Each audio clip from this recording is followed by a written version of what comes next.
Hello student, আজকে আমার প্রাচীন ভারতের ইতিহাসের উপর প্রথম ক্লাস। তোমরা ক্লাসটি দেখো, ভালো করে স্কিপ না করে দেখো, খুব সহজে বুঝতে পারবে। আমি ইম্পর্টেন্ট জায়গাগুলো তোমাদেরকে বলে দেবো। তাহলে আজকে আমি শুরু করছি প্রাচীন ভারতের ইতিহাস, ঠিক আছে? Ancient history of India. তাহলে দেখো, প্রাচীন ভারতের ইতিহাস আমি যখন পড়াবো তখন আমি যে জিনিসটা লিখেছি, এখানে ইংরেজিতে কিছু জিনিস লিখে রেখেছি, এগুলো ইংরেজিতে মনে রাখার সুবিধার জন্য আমি ইংরেজিতে লিখেছি। দেখো, আমাদের যে হিউম্যান পাস্ট আছে সেটাকে আমরা তিনটে ভাগে ভাগ করব। একটা হচ্ছে প্রি হিস্ট্রি, একটা হচ্ছে প্রোটো হিস্ট্রি এবং একটা হচ্ছে হিস্ট্রি। যেটা আমরা ইতিহাস পড়ছি সেটা হচ্ছে হিস্ট্রি, ঠিক আছে? তার আগে যে স্টেজগুলো আছে সেটা একটাকে বলা হয় প্রি হিস্ট্রি আর একটাকে বলা হয় প্রোটো হিস্ট্রি। এই ভাগগুলো কিভাবে করা হয়েছে না, প্রি হিস্ট্রি বলতে যে সময় রাইটিং কোনো এভিডেন্স ছিল না, লিখিত কোনো আমার নিদর্শন যে সময় ছিল না, লিখিত নিদর্শন মানে কোনো লিপি লেখা কোনো কিছু ছিল না, কোনো নিদর্শন ছিল না সেরকম কিছু, ঠিক আছে? পাথর, তারপরে বিভিন্ন অস্ত্র এইসব দেখে, নিদর্শন দেখে আমাদের গবেষণা করা হয়, সেই সময়টাকে বলা হয় প্রি হিস্ট্রি। প্রোটো হিস্ট্রি মানে খুব একটা ভালো রাইটিং এর এভিডেন্স ছিল না, কিন্তু কিছু কিছু লিটারেচারের এভিডেন্স ছিল, যেমন বেদিক যুগে, ঠিক আছে, কিছু নিদর্শন ছিল।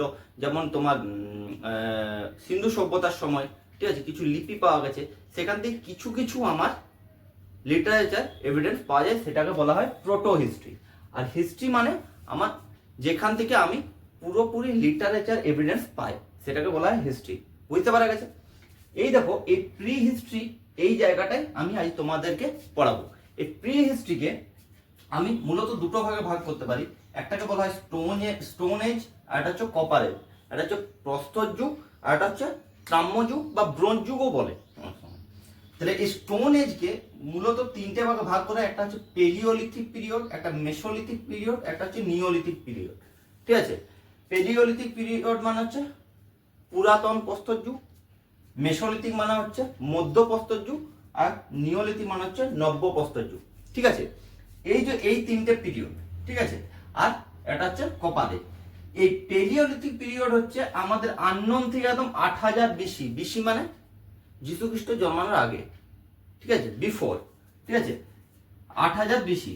এরপর 8000 থেকে 4000 বিসি হচ্ছে মেসোলিথিক পিরিয়ড, এবং 4000 থেকে 3000 বিসি হচ্ছে নিওলিথিক পিরিয়ড, এবং কপার এজ হচ্ছে 3000 থেকে 2500 বিসি। এগুলো মনে রাখতে হবে, কিন্তু এইগুলো প্রশ্ন আসে, ঠিক আছে? কোন সময়কালকে কি বলে, এই প্রশ্নগুলো আসে, তাই আমি এই জায়গাটা তোমাদেরকে বলে দিলাম। আর প্রোটো হিস্ট্রিকে দুটো ভাগে ভাগ করবো, সেটা হচ্ছে একটা ইন্দাস ভ্যালি সিভিলাইজেশন, আর একটা হচ্ছে ভেদিক পিরিয়ড, ঠিক আছে, বৈদিক সভ্যতা। ইন্দাস ভ্যালি সিভিলাইজেশন হচ্ছে 2500 থেকে 1750 বিসি, এবং বেদিক পিরিয়ড হচ্ছে 1500 থেকে 600 বিসি, ঠিক আছে? তাহলে এটা হচ্ছে প্রোটো হিস্ট্রি। প্রোটো হিস্ট্রিটা আমি প্রি হিস্ট্রি পরে পড়াবো তোমাদেরকে। তাহলে প্রি হিস্ট্রি থেকে আমি জেনে নিই কি কি ইম্পর্টেন্ট জিনিস আছে। দেখো, পেলিওলিথিক পিরিয়ডের সময় একটা ইম্পর্টেন্ট জায়গা ছিল, জায়গাটার নাম হচ্ছে ভীমবেটকা। ভীমবেটকা খুব ইম্পর্টেন্ট, পরীক্ষার প্রশ্ন আসছে। এটা কোন রাজ্যে অবস্থিত? এটা হচ্ছে মধ্যপ্রদেশে অবস্থিত। কোন রাজ্যে অবস্থিত? মধ্যপ্রদেশে। মধ্যপ্রদেশে অবস্থিত ভীমবেটকা কি জন্য বিখ্যাত না, রক পেন্টিং এর জন্য বিখ্যাত। এটা হচ্ছে ইউনেস্কো একটা ওয়ার্ল্ড হেরিটেজ সাইট, ঠিক আছে? এটা রক পেন্টিং এর জন্য বিখ্যাত।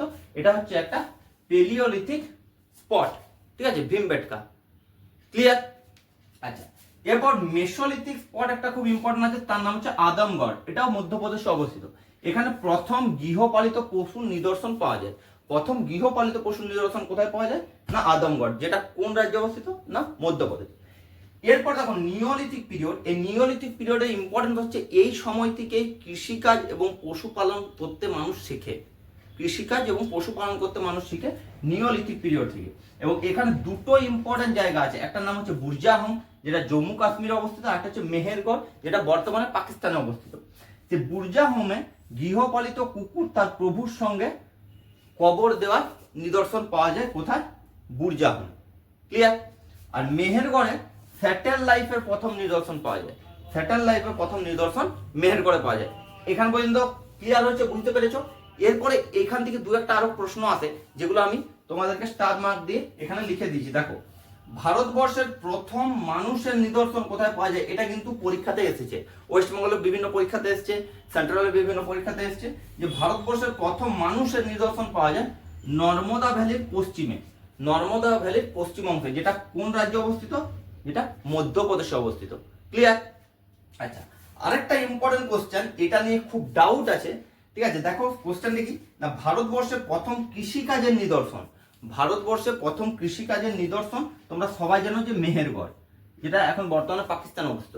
কিন্তু বর্তমান যে রিপোর্ট অনুযায়ী, ঠিক আছে, এট প্রেজেন্ট লাহুরা দেবা বলে উত্তরপ্রদেশে একটা জায়গা আছে, ঠিক আছে, লাহুরা দেবা বলে উত্তরপ্রদেশে একটা জায়গা আছে, এটা হচ্ছে সর্বপ্রাচীন ভারতবর্ষের কৃষিকাজের নিদর্শন পাওয়া যায়। এখানে কোন কৃষিজ ফসল পাওয়া যায়? এখানে পাওয়া যায় ধান, এবং মেহেরগড়ে পাওয়া গেছিল গম।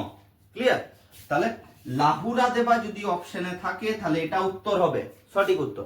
যদি না থাকে, মেহেরগড় থাকে, তাহলে মেহেরগড় হবে। মেহেরগড় লাহুরা দেবা দুটোই অপশনে থাকলে কিন্তু লাহুরা দেবায় উত্তর কিন্তু হবে, ঠিক আছে। সেন্ট কবির নগর বলে একটা জায়গা আছে উত্তরপ্রদেশে, সেইখানেই লাহুরা দেবা অবস্থিত। বুঝতে পারা গেছে?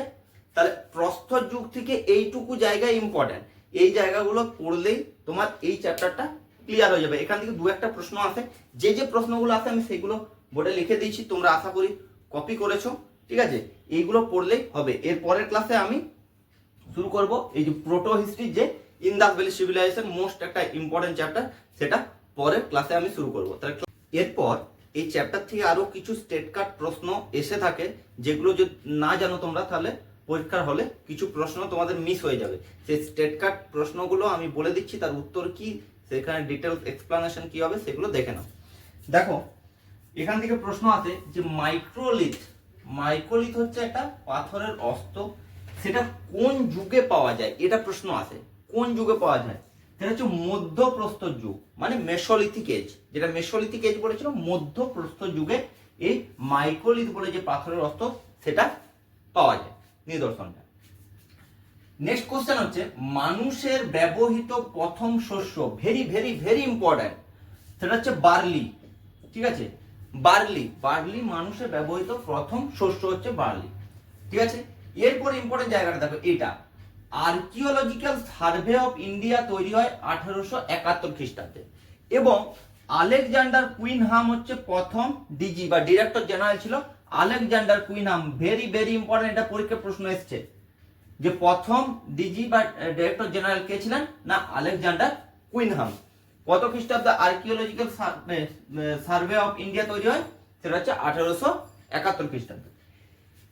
1901 খ্রিস্টাব্দে এই আর্কিওলজিক্যাল সার্ভে অফ ইন্ডিয়া এটাকে সেন্ট্রালাইজ করেন লর্ড কার্জন, ঠিক আছে, লর্ড কার্জন সেন্ট্রালাইজ করেন, এবং তখন যিনি ডিজি হন তার নাম হচ্ছে জন মার্শাল। এই জন মার্শাল এবং আলেকজান্ডার কুইনহাম ভারতবর্ষের মানে ইতিহাসের গবেষণার ক্ষেত্রে গুরুত্বপূর্ণ ভূমিকা পালন করে। তাই এই দুইজনের নাম কিন্তু আমাদেরকে ভীষণভাবে মনে রাখতে হবে, খুব গুরুত্বপূর্ণ। ক্লিয়ার? আর লাস্ট যেটা, সেটা হচ্ছে ন্যাশনাল হিউম্যান মিউজিয়াম, বা এটাকে বলা হয় Indira Gandhi national human museum. এটা কোথায় অবস্থিত, কোন রাজ্যে অবস্থিত, অনেক সময় প্রশ্ন আছে, কোন জায়গায় অবস্থিত সেটাও আছে। সেটা হচ্ছে ভোপাল, মধ্যপ্রদেশ। এবং কত সালে এটা তৈরি হয়? সেটা হচ্ছে 1977 খ্রিস্টাব্দে। ন্যাশনাল হিউম্যান মিউজিয়াম বা Indira Gandhi national human museum 1977 খ্রিস্টাব্দে তৈরি হয়, এবং এটা ভোপাল, মধ্যপ্রদেশে অবস্থিত। এই যে চারটে পয়েন্ট বললাম, এই চারটে পয়েন্ট কিন্তু ভেরি ভেরি ইম্পর্টেন্ট, তার জন্য আমি আলাদা করে বলে দিলাম যাতে তোমাদের কোনো প্রশ্ন মিস না যায়, ঠিক আছে। আশা করি তোমরা বুঝতে পেরেছো। ক্লাস কেমন লাগলো কমেন্টে জানাবে, ক্লাস ভালো লাগলে লাইক দিয়ে দেবে, আর যারা এখনো চ্যানেলটা সাবস্ক্রাইব করেনি তারা চ্যানেলটা সাবস্ক্রাইব করে দেবে, আর বন্ধুদের মাঝে আমার এই চ্যানেলটা শেয়ার করে দেবে।